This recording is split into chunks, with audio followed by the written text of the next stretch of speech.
Shalom, giving all praise to Yahweh, Bashem Al Shai, Bashem Makakudah, Shalom to the 144,000, the rest of the elect out there, Shalom to you all.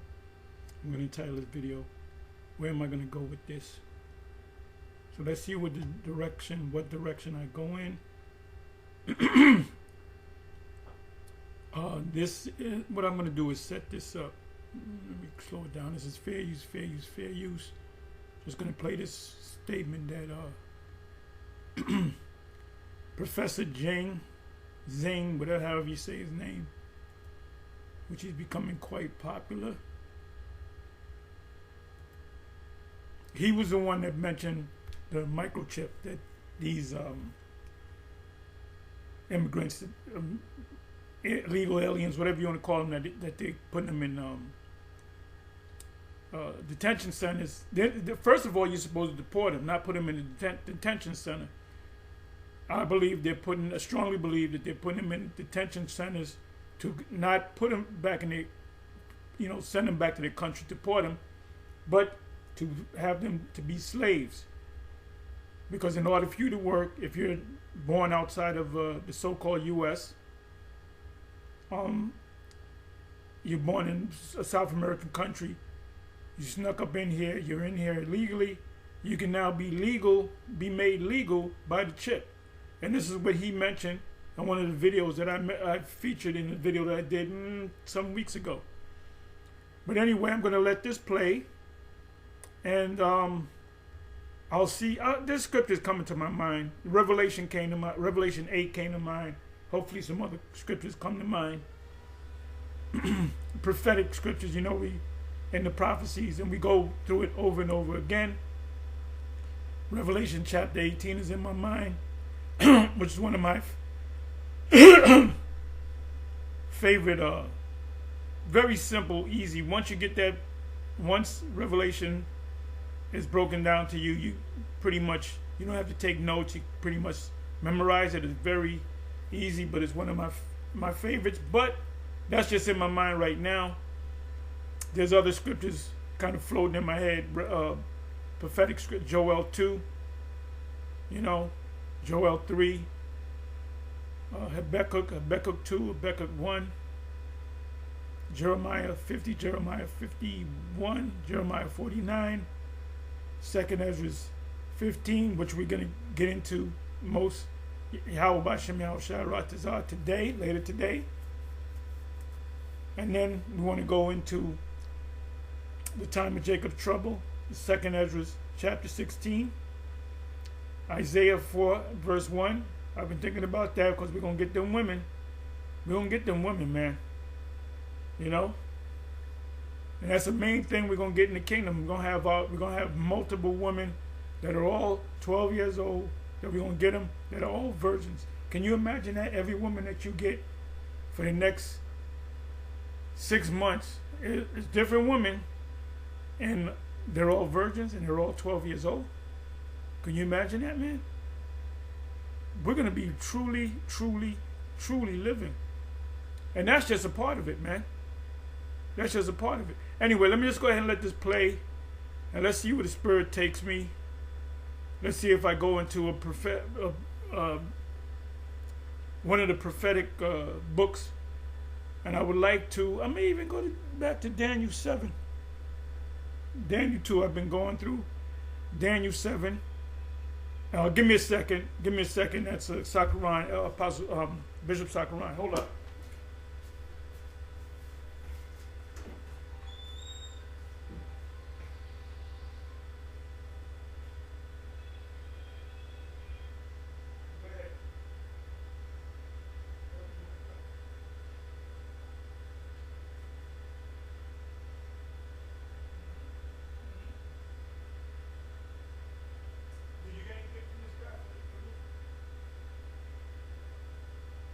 Yeah, like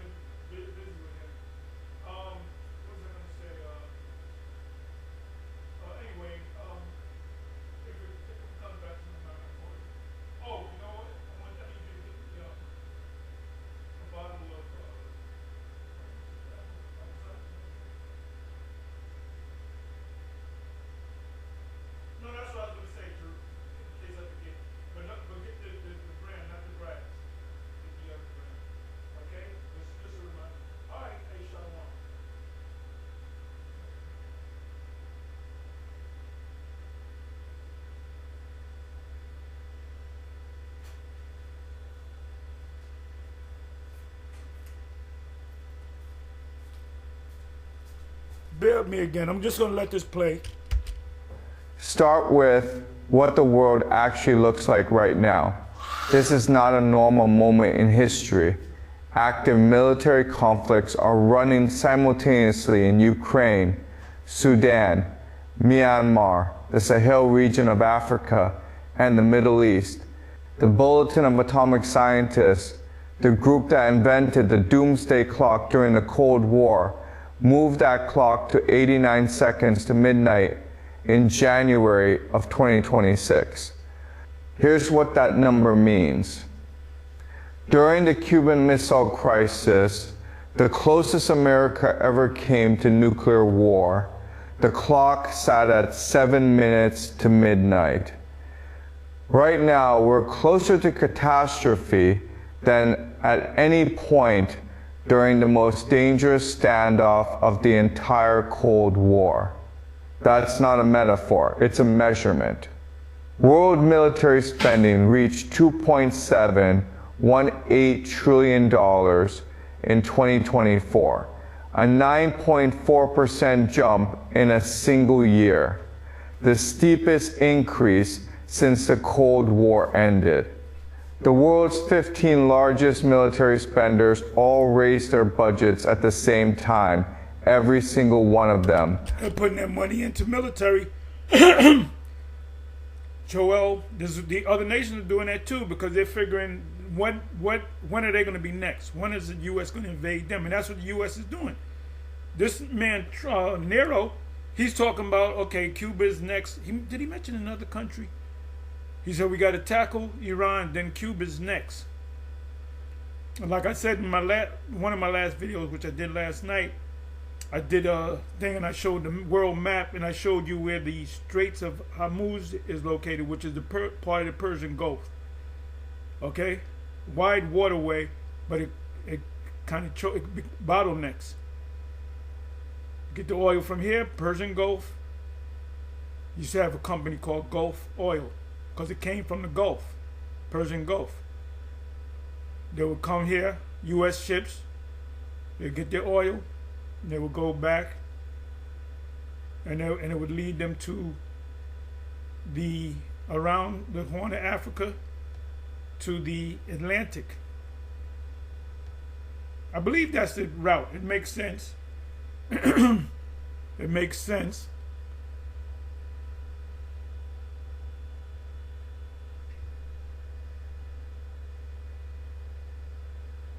Okay, why is it saying Strait of Hormuz right here? Okay, I also said that the U.S. troops will be stationed right here in between the Persian Gulf. You got the Euphrates over here. If they're set up right here and they're facing this, then it's not the Euphrates, it's the Persian Gulf. Okay? This is where they're going to. So let's watch the news. Let's see exactly geographically where U.S. troops will be set up. And I believe strongly that they're going to stay there. Nothing's going to calm down. They're going to stay there. And there's going to be more troops sent over there. The fulfillment of Joel 2 verse 20. Okay, I had a precept in my mind. So let's go ahead and let it play. Which is the kind of thing countries do when they're genuinely frightened. Something is happening. Here's what that something is. The first domino is the Strait of Hormuz. Most Americans have never heard of this place, but this narrow stretch of water, 33 kilometers wide, practically swimmable, is the most consequential piece of geography on Earth right now. 20% of all the world's oil passes through it every day, 20 million barrels, feeding economies that have no alternative. India draws 60% of its energy from that corridor. China, 40%. Japan, 75%. Japanese Prime Minister Takaichi said it publicly. If the strait closes, Japan runs out of oil in 8 to 9 months, and the entire Japanese economy collapses with it. The Iranians have closed it. shipping traffic through Hormuz. And what made this happen? Babylon the Great. Most High is beautiful. All praises to Yahweh B'Shem Yahushua B'Shem Rukakwadash. All praises to Yahweh B'Shem Yahushua B'Shem Rukakwadash. Because the Most High put this man as this man. The Most High hardened this man's heart to make him a cruel man, the cruel Lord. He didn't even know why he's doing it. He's just doing it. Well, we know that there's people behind the scenes. He's a front man. He's a dummy, a crash dummy. So when they get mad at him. But then when they get mad at him, they get mad at Babylon. So when Russia and these other nations shoot their missiles, shoot their shots on Babylon, they're not going to be concerned about American people because you didn't do nothing to stop him. The military should have just protested. If I was a higher-ranking military guy, lieutenant, major, middle-ranking, general, brigadier general, admiral, whatever, captain of a ship, I would protest it. I would resign from the military. They're not doing it. They're just blindly following what this guy says. That's what they teach you in the military. Do not question orders. Just obey them.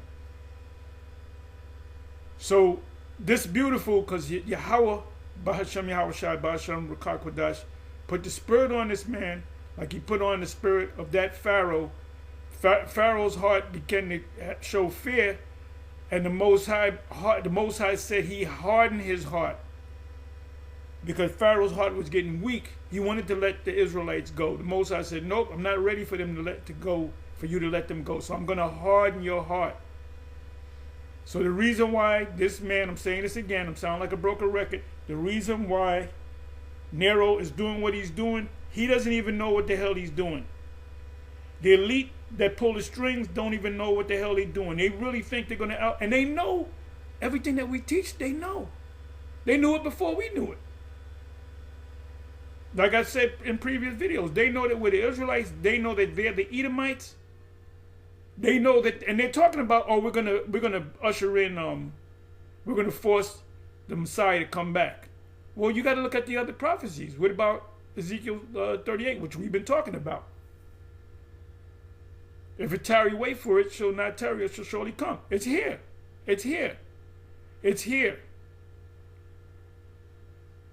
All the women that turned you down or whatever, that broke up with you, that you loved the woman, you know. You may or may not get them back, or you might choose not to deal with them. I'll bet you treated me like this on this side. It's gonna be about Israel. These Edomite and these other nation women, they crave Jake men. That's a spirit. Most High put the spirit on us because we're getting the kingdom. This is my saying. All right, I don't know if there's an actual saying, but once a man and his kingdom loses his woman to the enemy, she falls in love with the enemy. That's the end of your kingdom, man. That's the end of your kingdom. We most likely going to have to the people of Ukraine. All them beautiful women, there's beautiful women in Ukraine. And there's a shortage of men. So we might be the ones that go down there and line them up. Because there's nothing against the law that says you can't bring Israelite children to another nation. The 12 tribes were women of another nation. Two of them were handmaids. They were heathens. All right? So let's go ahead and let it play. And like I said, a lot of prophetic scriptures. Like I said, you know what I might do? I hadn't did this in a while. Daniel chapter 7. Has dropped by roughly 75%, and war risk insurance for vessels attempting passage has climbed about 50% in a matter of weeks. Brent crude has already jumped 39% from pre-conflict levels, crossing $110 a barrel. Natural gas in Europe is up 59%. Fertilizer, the input that grows your food, up 34 to 35%. You feel that yet? That's not a foreign.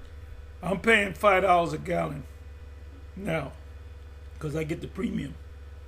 I'm paying $5, and now it might be if I go, I go every 2-3 days. Let's say every 2-3 days maybe. Pretty sure it's going to be past 5. Foreign policy problem. That's a grocery bill problem, a heating bill problem, your problem. Now, when gas goes up, everything else goes up. Everything follows suit. Diesel is always high, and that went up. Guess what? These truckers, they're going to charge more money for deliveries. Everything goes up across everything for the last, since Biden. Everything's been going up, going up, going up. Connect that to food, because most people never make that connection, and they should. The Gulf countries, the UAE, Saudi Arabia, Kuwait. These are all allies of, those are the Gulf countries. Talking about the Persian Gulf. Oman, it says UNE, it should be UAE. Qatar, Kuwait is right up here. Iran is over here. U.S. troops set up right around here to fight against Iran to protect their ally in Kuwait. High Priest Lahab used to say, keep your eyes on the Middle East. Keep your eye. Watch what happens in the Middle East. And it's every eye is on the Middle East.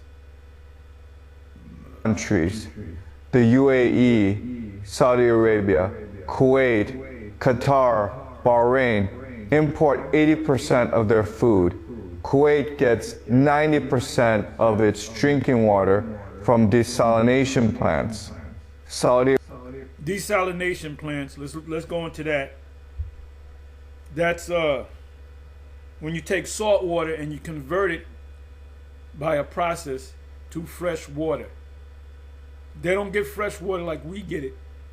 They get it by, that's a desert area, it's salt water. They have to convert it. And if they can't convert it, they die of thirst. And of its drinking water from desalination plants.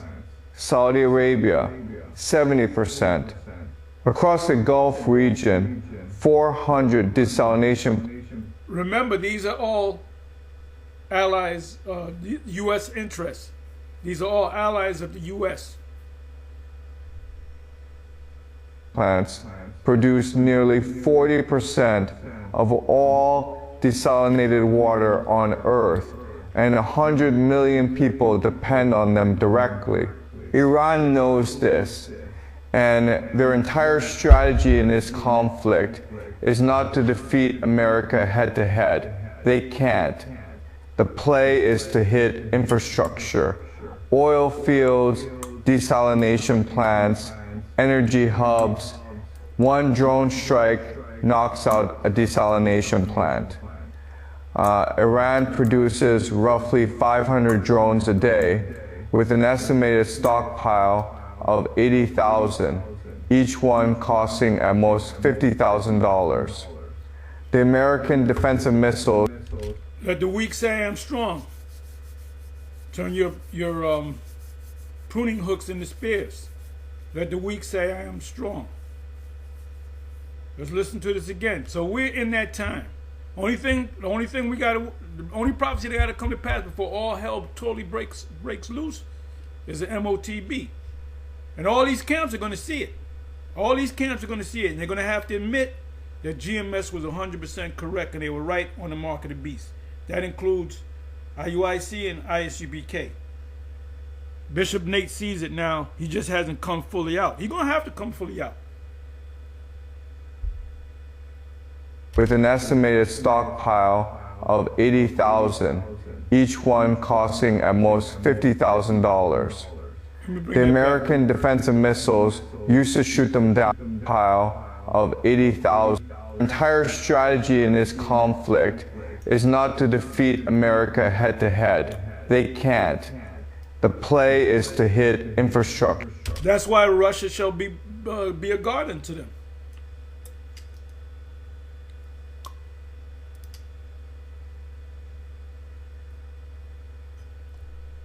This is beautiful, man. Sure. Oil fields, desalination plants, energy hubs. One drone strike knocks out a desalination plant. Iran produces roughly 500 drones a day with an estimated stockpile of 80,000, each one costing at most $50,000. The American defensive missiles used to shoot them down cost $1 million each. That's a $950,000 disadvantage per drone every single time, and the math only gets worse at scale. On March 19, 2026, the World Food Program issued an emergency warning. The Middle East conflict was triggering a rapidly unfolding humanitarian crisis, with fuel and transport costs feeding through the entire food system and raising prices in markets far removed from the fighting. This war is already in your supermarket. It just hasn't been announced yet. Step 2 is the nuclear question. And here's where people stop listening because the assumption is that nobody would actually do it. The U.S. intelligence community's 2026 annual threat assessment stated in plain language that the most dangerous threat posed by Russia is an escalatory spiral leading to direct hostilities, including nuclear exchanges.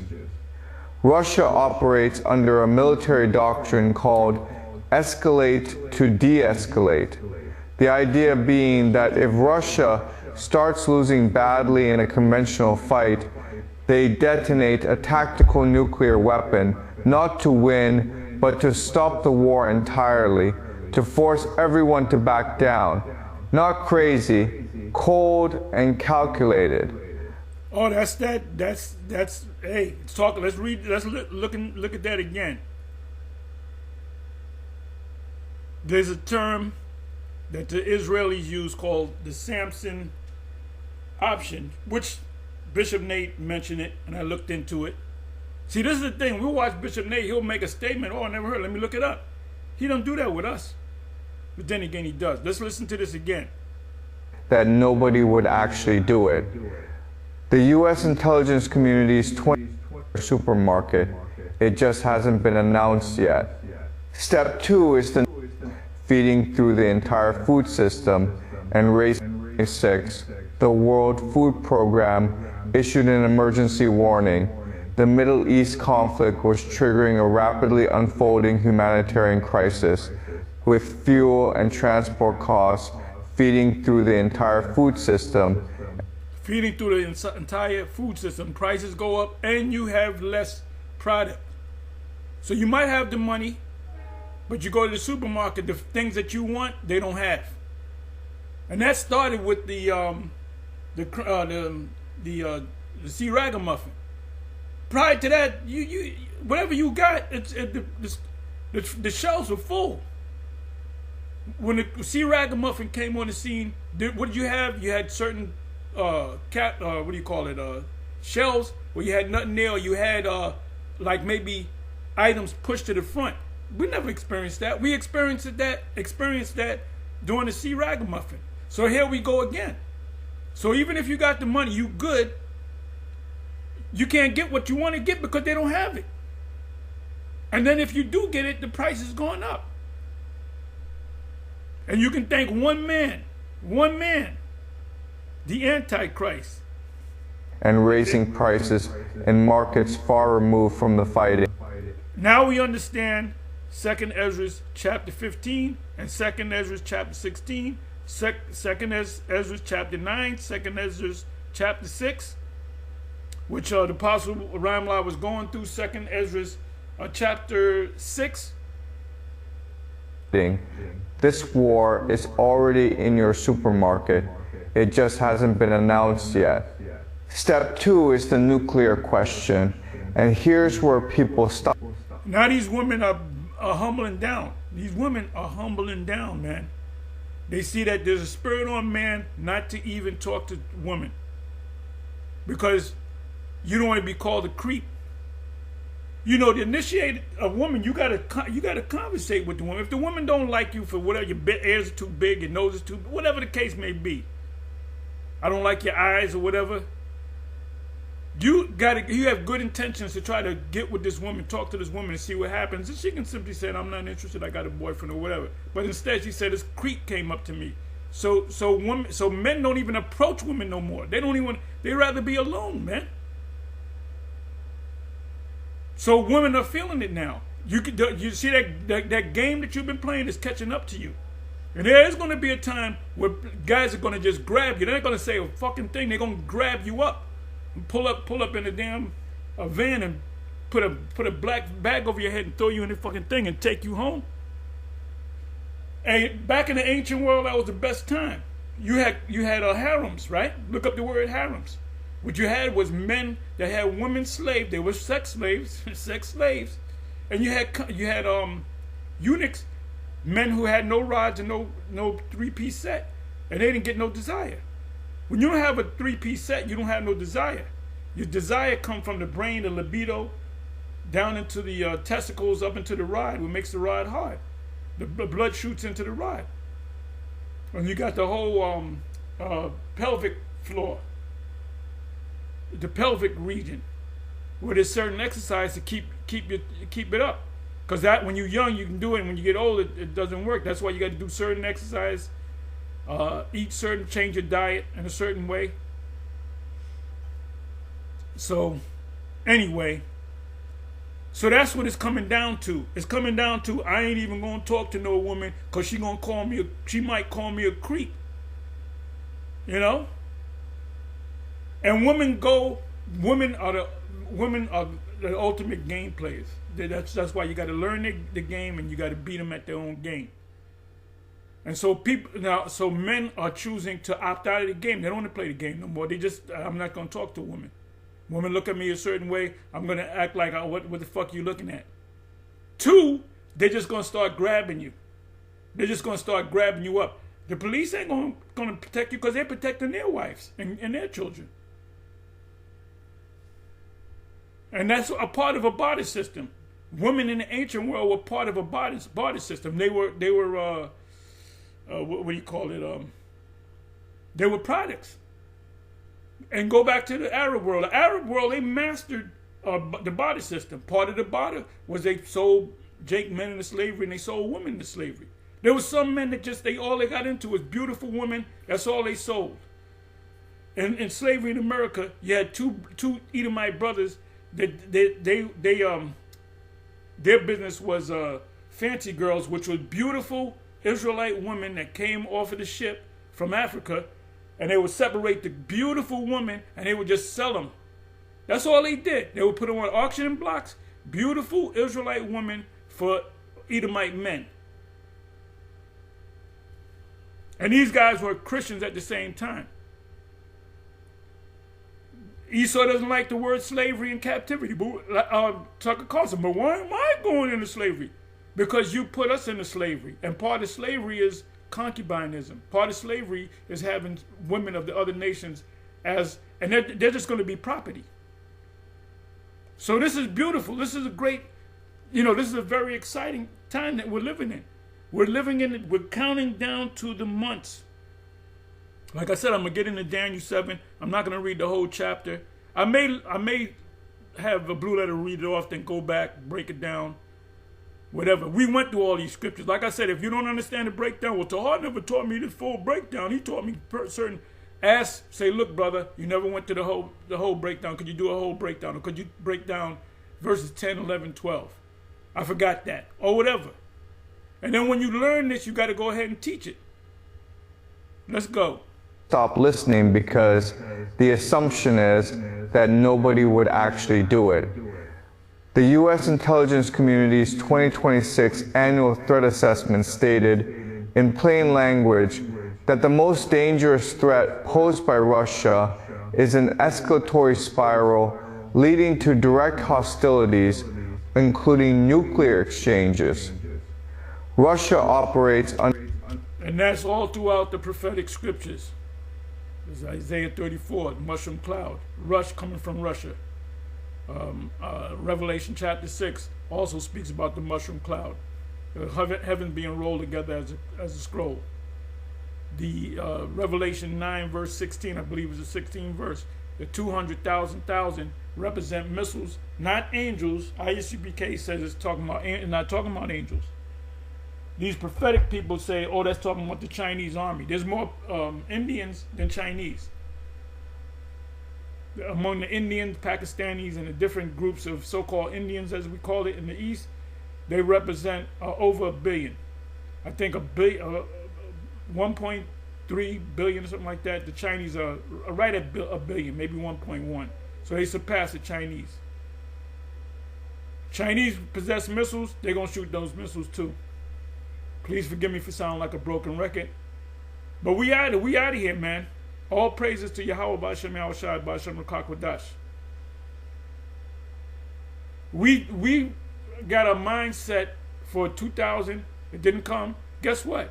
We're here, me, myself, Apostle Gabar, Apostle Ricard, Apostle Ramlav, the bishops, and now you elders coming in at the last, 17 years ago, going on 20 years, you're veterans now. We had to deal with this from 2000, 26 years. Most High gonna made us wait another 26 years. And that was a test of faith, because many people fell out.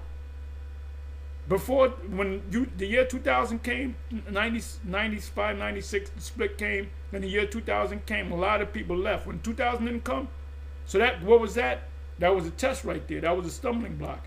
The year 2000 thing was a stumbling block. You lost faith. Oh, I'm going back, like, it was crazy. I remember. When 2000 came, brothers didn't want to be Israelites no more. So, we have endured to the end.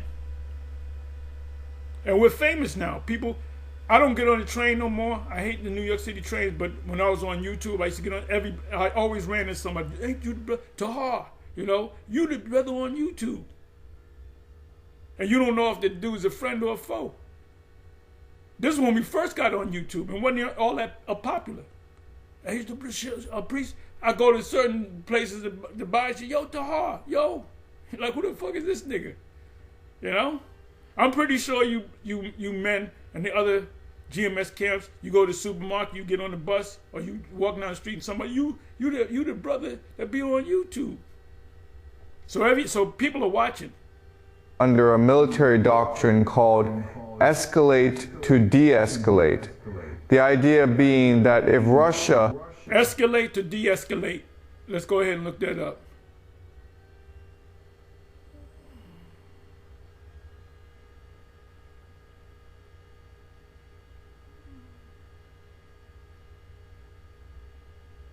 Okay, let's go over here.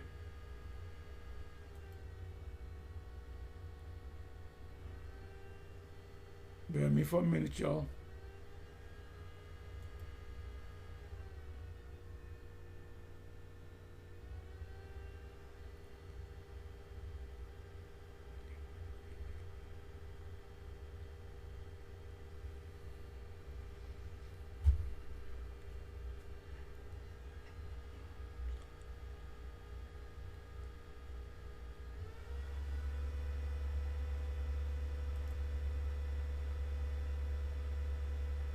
Escalate to de-escalate, meaning escalate to de-escalate is a strategic concept where a party deliberately intensifies a conflict. That's Isaiah 13 and other scriptures, right? Often through limited force or threats to compel an adversary to cease operations. But they're not going to use it as a game. They're going to actually do it.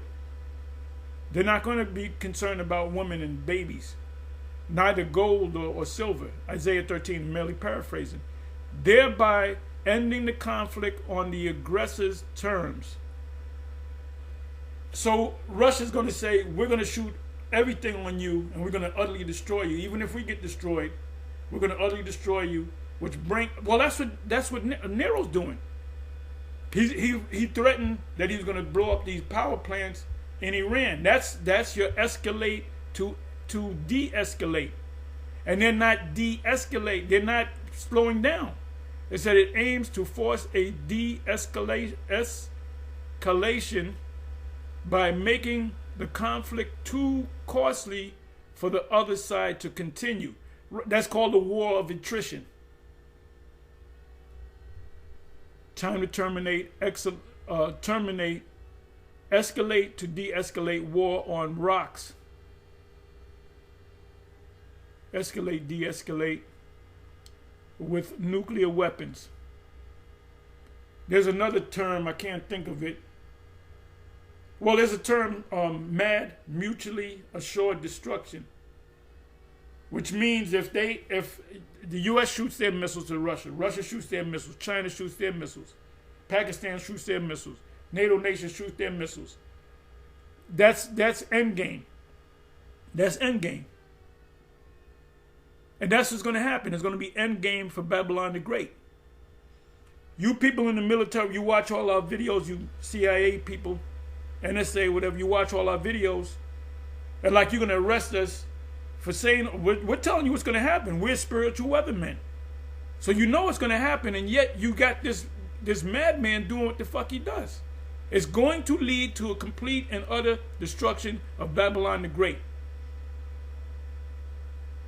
And then you're going into captivity.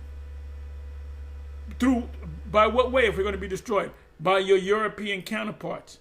We're going to take over the whole planet. I keep saying this. We're going to take over the whole planet Earth, and we're going to categorize everybody. We're going to Edomites go over here. Moabites go over here. Ammonites go over here. Canaanites go over here. The people of Mizraim go over here. And then we're going to give you work assignments, and we're going to set you. A lot of you are going to work for us. Not all of you are going to be out there in the fields. You're going to work. You're going to be doing different type of jobs. Everything that you're going to be doing is for us to go, because we're going to tax you. And we're going to. Oh my goodness. We're going to. You want to talk about joy? What's the term Apostle Gabar always uses the term? Not everlasting joy. There's another term. It's scriptural. It's scriptural. And part of that joy is having multiple women. Multiple women. And when I say multiple women, I'm talking about 500, 1,000 women. Every woman that you get, I sound like a broken record. I'm exalting now. Exaltation. I'm getting you pumped up in the spirit. Every woman that you have, whether it be of a nation, another nation, or an Israelite woman, they're all going to be 12 years old when you pop them. They're all going to be, their breasts are going to stand up. You know, everything going to be tight and supple at the same time. They're all going to have, Jake women going to get their hair back and get their beauty. Their beauty. They're going to get all that back. They're going to speak. They're not going to speak sounding like a horse. Some women got deep voices and so forth. They're not going to speak like that. They're going to speak everything about them. Everything about them is going to be to your desire. And you're not going to turn any woman away. You're going to get those beautiful women, and you're going to have many, many, many, many women. As Brother Johnson would say, many, many, many, many, many, many breasts, my brother. You don't know him. That's an inside joke. But and they're all going to be virgins, and as soon as you hit them, they're going to get pregnant.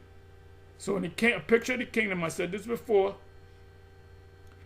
anytime you see a woman walking around, she's going to have a bun in the oven. Anytime you see a woman walking around, she's going to have a bun. You're going to see an abundance of buns in the oven. And they're going to have smiles on their faces. And you're going to have Edomites working out in the field or whatever you want to do with them. That's what Isaiah 24 is about. That pit, we're going to put them in the pit, and we're going to bring them out, and we're going to give them work assignments. The first work assignment they're going to get is they're going to bury the dead. In Ezekiel 39. We're in the fulfillment in the midst of Ezekiel 38, Ezekiel 39 coming after that. Jacob's trouble, Jeremiah 30 verse 7. Micah 5:7, all hell breaks loose. Jacob's going to start beating Esau down. You're losing your kingdom. Your kingdom is going. When the Canaanites were taken down, it tells you that in 7th chapter Deuteronomy. It said that the Most High going to take the the Canaanites down little by little, and he even he put the spirit on wasp and bees and so forth. Wasp animals that came up against them. This is beautiful, man. Escalate to de-escalate. You put a threat out there. If you don't do this, that, and the third, we're going to blow your whole shit up. Or we're going to keep fighting. We're going to win that war of attrition. And that's what Iran is doing. They're fighting a war of attrition.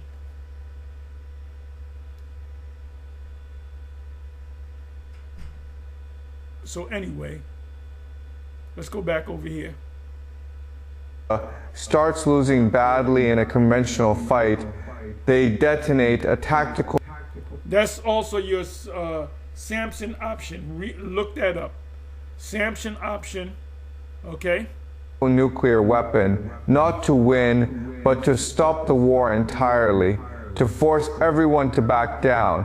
Not crazy, cold and calculated. June 2025, Ukraine launched drone strikes against Russian strategic bombers at the Alenia Air Base near the Kola Peninsula, which sits close to Russia's nuclear assets, a non-nuclear country deliberately targeting nuclear delivery systems, which analysts described as one of the most destabilizing military actions in years. France and the United Kingdom responded in July 2025 with the Northwood Declaration publicly stating their nuclear forces can be coordinated against any extreme European threat.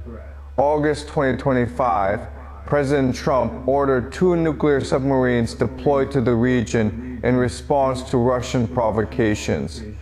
Nuclear submarines deployed. And that's mad in a nutshell. Mutually assured destruction. If they all shot their missiles, that would be the end of the system. And that's not going to happen. Well, now check this out. I just noticed this out the corner of my eye. U.S. 5th Fleet. This is, as you can see, Egypt is right here. This is Upper Egypt. That's Put. And that's the wilderness that we stayed in for 40 years. And we went up north. Edom, Moab, Ammon is up around here. This is the part of the Red Sea that we went through. That's the Red Sea. We went through this part of we went through the Gulf of Suez. So that the U.S. 5th Fleet, U.S. meaning United States. So they're already here. We're almost out of here, y'all. All you got to do is endure that mark of the beast, and we'll be out of here. North Korea, which has been testing hypersonic ICBMs, and announced a nuclear-powered submarine of its own, sent over 15,000 troops plus thousands of engineers to fight alongside Russia in Ukraine in exchange for fuel, food, and military technology. This stopped being a Ukraine problem a long time ago. Step 3 is Taiwan, the wild card nobody wants to discuss. While the Middle East burns. Taiwan makes chips. They're the best, #1 when it comes to them chips. You know, for your cell phones, for automobiles. And they are ally of the U.S. If the Chinese get bold enough, they've been talking about it. They'll go and they'll take Taiwan, and the U.S. has to come in. U.S. comes in to protect Taiwan. Russia comes in. The other allies, the BRIC nations, probably come in, and they'll smash the U.S. So the U.S. is they're at a conundrum, right? They're at a situation where if they don't move correctly, it can cause complete destruction. This is what we're talking about, ladies and gentlemen. Well, this is what we're talking about, or gentlemen and ladies. And we've been doing it. We've been you brothers that held on from the time you watched us on YouTube. You did your own thing, and I don't have to check. I don't check nobody. If you ain't doing the work and you don't make it in the ship, there's a reason why you ain't making it in the ship, because you wasn't doing the work. You were just a guy with your hands in the pocket talking about you. If you're a member of GMS, you got to do work. If you've been in GMS for 3 months, you're a member of GMS, you got to do work.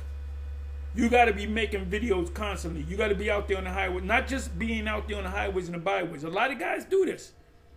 I'm not saying, well, brother, I notice certain guys don't come out. Do what the fuck you want to do. Because when you don't make it on the ship, guess what? It's going to be on you. Because you were not diligent, man. Going out for a couple of hours, 2-3 hours or whatever, on the highways and the byways, Saturday, and just being a regular nigga the rest of the week, that ain't good enough. Especially now. And Ukraine ground on, China watched and prepared. The Pentagon's 2025 China Military Power Report concluded that China expects to be able to fight and win a war on Taiwan by the end. Oh, they'll stomp Taiwan. Taiwan is a little island. Taiwan cannot stand up military against China. Are you kidding me? So therefore, you need the U.S. And the U.S. is not going to get involved because that's World War III. End of 2027. Not an estimate, but a stated Chinese military planning benchmark. In 2025, Chinese aircraft conducted a record 3,570 incursions into Taiwan's surrounding airspace. December 20. That means we invading your spot, your area. That's a taunt. 2025, Beijing staged its largest military exercises around Taiwan in years. And that same month, the United States approved more than $11 billion in arms sales to Taiwan, the largest package ever. That shows you that U.S. is a major ally, or Tehran is a major ally to the U.S. They send them missiles, because they have an army too, but they will be completely stomped out if China declares war against them. And like I said, this is a quagmire, a conundrum, you can say, a maze at the end. Because once U.S. gets involved, that's it. That's it. And they're going to get involved. They already sent it, as we spoke about that yesterday. They already have troops over here, being sent over here. Taiwan's president proposed a special defense budget of around $40 billion over 8 years. Japan, constitutionally pacifist since World War II, now openly debates whether an attack on Taiwan triggers its own right to self-defense. And Japanese missiles are already being Japanese possess missiles deployed to Yonaguni Island, approximately 70 miles from Taiwan's coast. 70 miles. Should Taiwan fall, the entire Pacific balance of power shifts overnight. To China. And China and Russia are allies to each other. South Korea, Japan. Once they do that, they got South Korea. They got Japan. Which South Korea, as opposed to North Korea. North Korea is communist on the side of the Russians. South Korea is on the side of America. The Philippines, every American ally in the region recalculates its survival odds. And the global semiconductor supply chain, much of which... Yeah, your semiconductors, let me bring that back. American ally in the region recalculates its survival odds. and the global semiconductor supply chain, much of which That's your chips for computers, for smartphones, for tablets. runs through Taiwan, goes dark. People ask me why this is all happening at once, and here's the honest answer. It all happens at once because of the saying that Lenin made. It said there's decades that go by that nothing happens, and there's weeks that go by where decades happen. So we're experiencing the latter part of that saying. There's weeks that go by. There's decades that go by and nothing happens, and there are weeks that go by where decades happen. For 70 years, the world ran on a system built after World War II, American-led, with the dollar at its center and American military bases as its enforcement mechanism. It wasn't perfect, but it held. What's happening now is that system is being challenged from multiple directions at the same time. Russia is pushing on it in Eastern Europe. Iran is pushing on it in the Middle East. China is pushing on it in the Pacific. And the United States itself is divided about whether to defend that system or walk away from it. Countries are responding accordingly. 18 NATO members now spend at least 2% of their GDP on defense, the highest number since that guideline was adopted. Poland is spending 4.48% of its GDP on its military. Oh, Poland. What's Poland? Poland is a NATO nation. They're getting their military up. Is spending 4.48% of its GDP on its military. Gross domestic product. Sweden neutral for 200. Another NATO nation, if not NATO, EU. If I'm not mistaken, somebody do the math for me. Years raised its defense spending by 34% in a single year in 2024. Countries do not do these things when they feel safe. So what happens next? Step by prepare war. Let the weak say I am strong. Prepare war. Let the weak say I am strong. Prepare war. Let the weak say I'm strong. What country is the U.S. going to hit next? Step one has already happened. Energy prices spiked. Oil crossed $110 a barrel. Like I said, I'm paying $5 a gallon because I get premium. Gas climbed nearly 60% in Europe. Fertilizer up 35%. And every country that imports food felt it the moment it hit. Step two is already unfolding. Food insecurity is escalating. Over 670 million people were already suffering hunger before this latest round of fighting, and the WFP is calling it a dual choke point crisis. And who's the one man that caused this to happen? Nero. Supply chains already stressed by Houthi attacks in the Red Sea, now facing simultaneous Houthi attacks in the Red Sea. Here's the Red Sea right here.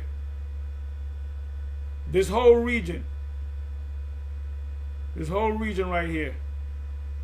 You got the Levant. You know, I don't know how, I got to look up the Levant. I guess the Levant represents this whole region, if I'm not mistaken. Libya is going to get involved. Egypt, of course. Kuwait, allies to America. Iran.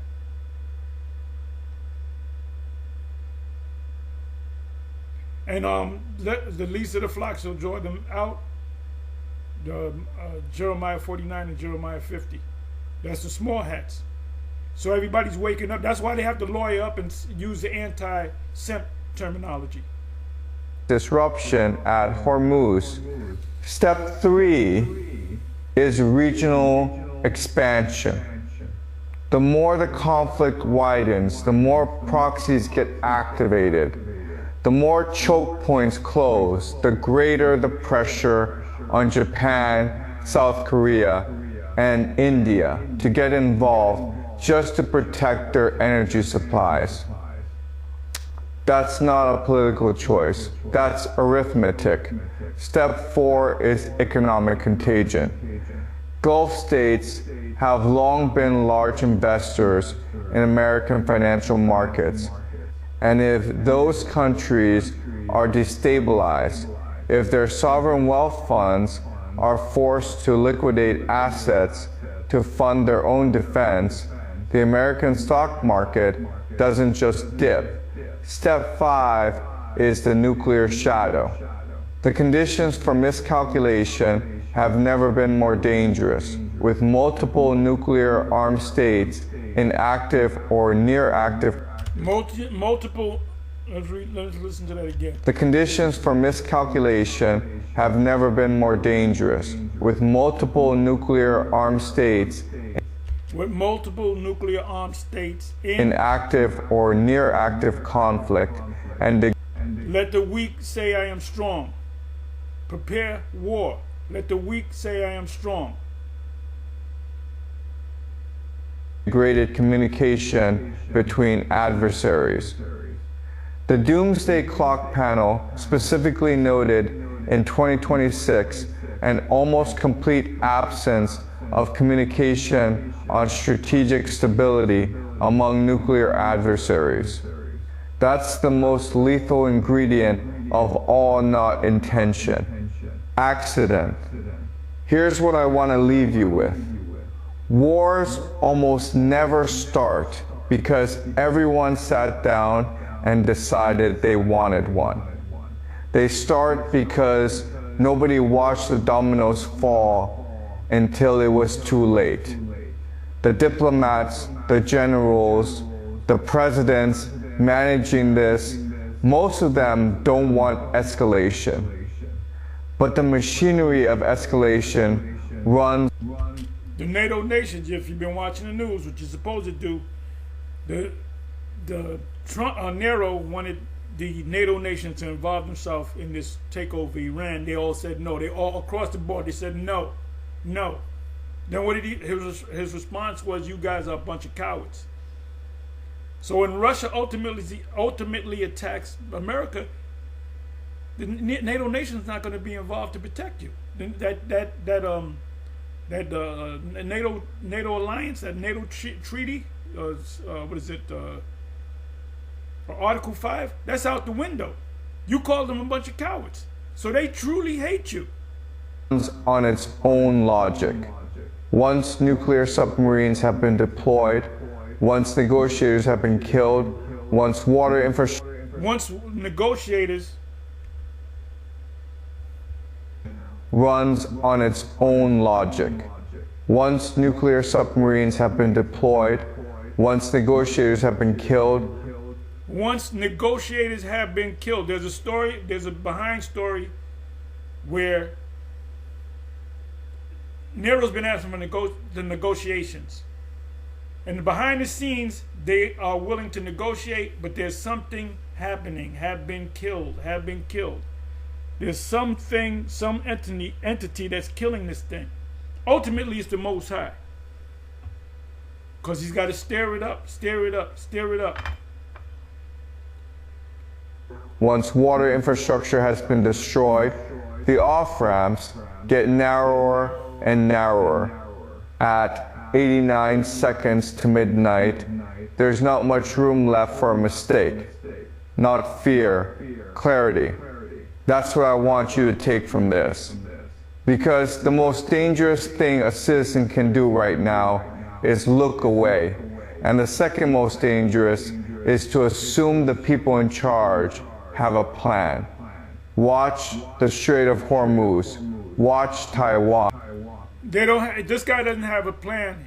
Basically, he's doing what the Most High wants him to do. You got Colonel McGregor, you got Scott Ritter, you got individuals like that. You got Pepe Escobar, just to name a few.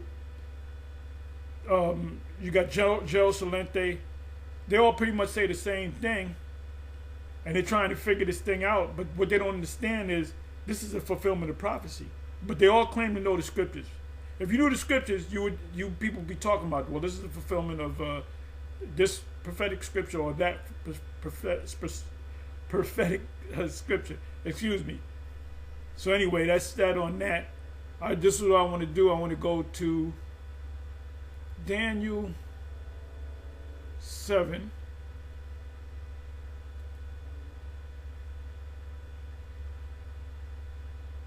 Here we go. We're going to go to the King James. And I'm just going to let it play.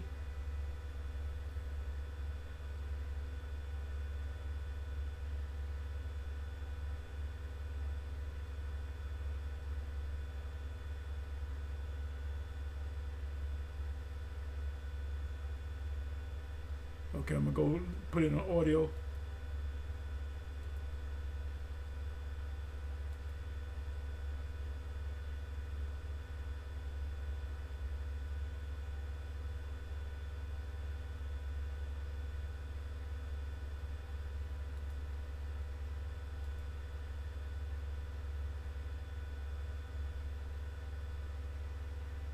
Chapter 7. In the first year of Belshazzar, king of Babylon, Daniel had a dream and visions of his head upon his bed. Then he wrote the dream and told the sum of the matters. Daniel spake and said, I saw in my vision by night, and behold, the four winds of the heavens strove upon the great sea. And four great beasts came up from the sea, diverse one from another. The first was like a lion, and had eagle's wings. I beheld till the wings thereof were plucked. And it was lifted up from the earth, and made stand upon the feet as a man, and a man's heart was given to it.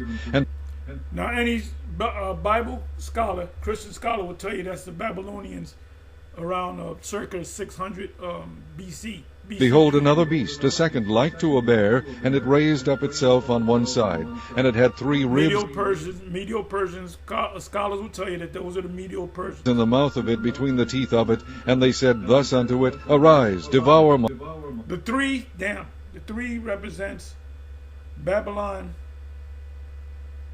I believe Egypt, and Media, if I'm not mistaken. I got to go back to it. But Egypt was one. Anyway, I got to go back to that. Much flesh. After this I beheld, and lo, another, like a leopard, which had upon the back of it four wings of a fowl. The beast had also four heads, and dominion was given to it. That represents Alexander the Greek, and it's four prominent men that came up. We always go through that. Lysimachus, Cassandra, Ptolemy, and Seleucid. When you go to Daniel chapter 11, Daniel chapter 11 has nothing to do with the end time prophecies that we're living in today. It already took place. That was a series of wars. Daniel 11 was a series of wars. By historians call them the Syrian Wars, the 6 Syrian Wars. After this I saw in the night visions, and behold, a fourth beast, dreadful and terrible, and strong exceedingly, and it had great iron teeth. Roman Empire. Scholars will tell you that. That's the Roman Empire of 2,000 years It ago. devoured and brake in pieces, and stamped the residue with the feet of it, and it was diverse from all the beasts that were before it, and it had 10 horns. I considered the horns, and behold, there came up among them another little horn, before whom there were 3 of... That's America. It started small. 13 original colonies. It wasn't even a kingdom. It was a colony. The first horns plucked up by the roots. And behold, in this horn were eyes like the eyes of a man, and a mouth speaking great things. I beheld till the thrones were cast down, and the Ancient of Days... That's the Heavenly Father would show you the Heavenly Father is different from the Son. Because it said, one like unto the Son of Man came unto him. That represents the Messiah. So when you talk to Christians about the Father and the Son is the same thing, they're fucking stupid. And they want to come up they want to come up in our face, and they want to have the same 2 stupid arguments. Did sit, whose garment was white as snow, and the hair of his head like the pure wool. His throne pure wool hell. Esau said, well, that really doesn't mean, pure wool is different than you guys who technically don't have pure wool. That's why we don't speak to them. If you can't, first of all, we're here for the elect of Israel, not you damn Edomites. Our job is not to make you see it. If you can't see it, well, that's good. Fine and dandy with me. Was like the fiery flame, and his wheels as burning fire. A fiery stream issued and came forth from before him. Thousands ministered unto him, and 10,000 times 10,000 stood before him. That's the angels, and that ultimately that's us. We're gonna, the angels automatically praise the Most High, and we're gonna praise the Most High. Yahweh Bashem El Shai, the Father. Ancient of Days is the Father. The judgment was set, and the books were opened. I beheld then, because of the voice of the great words which the horn spake, I beheld even till the beast was slain, and his body destroyed and given to the burning flame. As concerning the rest of the beasts, they had their dominion taken away, yet their lives were The other nations, Babylonians, Medo-Persians, Greece, which are Edomites, prolonged for a season and time. I saw in the night visions, and behold, one like the Son of Man came with a cloud. So you got the Ancient of Days, then you got the Son of Man. What does the Son of Man mean? The Son of Man represents the Messiah. So who did the Son of Man come to? He came to the Ancient of Days. That's showing you that there's two different entities. That's why we don't talk to Christians. Of heaven, and came to the Ancient of Days, and they brought him near before him. And there was given him dominion and glory and the kingdom. Who was given dominion over the kingdom, the world? Yahweh Shai. Then it was given to us. Joint ears, Romans 8:16. That all people, nations, and languages should serve him. His dominion is an everlasting.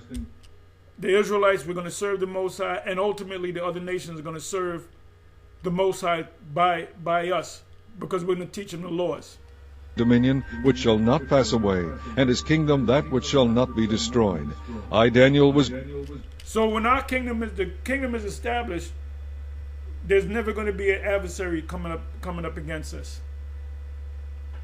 Can you imagine that? We're going to be on top forever. The Israelites are going to be on top forever. Not going to be any coups, not going to be any wars. Not going to be, you don't need a UN. We're just going to tell you what to do, and you're going to do it. Breathed in my spirit in the midst of my body, and the visions of my head troubled me. I came near unto one of them that stood by, and asked him the truth of all this. So he That was clearly an angel. Told me, and made me know the interpretation of the things. These great beasts which are four kings which shall arise out of the earth. But the saints of the Most High shall take the kingdom, and possess the kingdom. What is he seeing? He's seeing us. This is yet to come to pass. He's seeing us getting power, being delivered, Babylon being utterly destroyed, and us coming down on in ships in New Jerusalem, Revelation 21, coming down in ships, and coming as X-Men superhero, Marvel comic, DC comic type cat with ultimate, unlimited powers, and we're just going to take the whole world over. Like the Terminator series, the robots came down. That's how we coming down. Forever, even forever and ever. Then I would know the truth of the fourth beast, which was diverse from all the others, exceeding dreadful, whose teeth were of iron, and his nails of brass, which devoured, brake in pieces, and stamped the residue with his feet. That's the Roman Empire 2,000 years ago. And of the 10 horns that were in his head, and of the other which came up, and before whom 3 fell, even of that horn that had Spanish-American War, Revolutionary War, French-American eyes, and a mouth that spake very great things, whose look was more.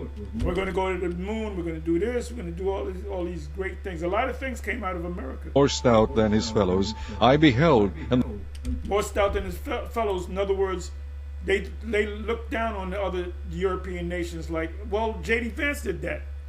What was this, more than a year ago? He went to Europe, and there was a meeting of NATO generals, leaders or whatever, and he basically cursed them out. Then just recently, as of a couple of weeks ago, because NATO nations didn't want to join forces to come against Iran, Nero called them a bunch of cowards. So they hate these two. They hate Vance and they hate Nero, which means they hate America. So when they drop them missiles, they ain't gonna give a shit. The same horn made war with the saints and prevailed against them, until the Ancient of Days came, and judgment was given to the saints of the Most High. And the time came that the saints possessed the kingdom. Thus he said, The fourth beast shall be the fourth kingdom upon earth, which shall be diverse from all kingdoms, and shall devour the whole earth, and shall tread it down and break it in pieces. And the tenth Did not the second Roman Empire take the whole planet Earth? horns out of this kingdom are 10 kings that shall arise, and another shall rise after them. And he shall be diverse from the first, and he shall subdue 3 kings. And he shall speak great words against the Most High, and shall wear out the saints of the Most High. Slavery, colonization. They had the UN assembly come together, and they voted on reparations for so-called black Africans, as they call them. 123 voted yes. No, this was for the most heinous crime in history. That's the slave trade, because it was 300 years. That's the most heinous crime in history. 123 UN nations voted yes. 52 abstained, meaning they didn't say yes or no, and 3 was clearly against it, which was the U.S., Israel, and Argentina. And Argentina's pretty much kiss the ass of Israel. No, that's not heinous. No. Because if they would agree to it, then they would say, okay, well, if this is the most heinous crime in the history of mankind, should not they get any form of reparations? They don't want to give no reparations. And Jake, you ain't going to get no reparation from this man. You're going to have to take it. And think to change times and laws, and they shall be given into his hand until a time, and times, and the dividing of time. But the judgment shall sit, and they shall take away his dominion, to consume and to destroy it unto the end. And the kingdom and dominion and the greatness of the kingdom under the whole heaven shall be given to the people of the saints of the Most High, whose kingdom is an everlasting kingdom, and all dominions shall serve and obey him. Hitherto is the end of the matter. As for me, Daniel, my cogitations much troubled me, and my countenance changed in me, but I kept the matter in my heart. Chapter 7. Because it was overwhelming. It was Chapter 8. overwhelming. I'm sorry. It was overwhelming. Because, it was like a movie, like a holographic type movie that you felt, you smelled things in the air. You heard the blast. The ground shook around you when you saw the missiles hit. And it messed him up. So the angel that explained it to him, he still didn't understand it, like I said. So this is a beautiful time that we're living in. We're actually living in the time of the downfall of Esau and his wicked system, and the Israelites being raised up by the Heavenly Father, Yahweh B'Shem Yahushai. The only thing that's holding this back, the destruction back, you know what I'm going to say, the mark of the beast. And these guys, these other camps, IUIC, ISUPK, they're going to see it. Whether they say take it or not, I don't know, but they're going to see. If they can't see it and people follow them and they go ahead and take it, they're done. They're done. All those years that you wasted being an Israelite, you're going to die here in America. Anyway, shalom, on to the next shalom.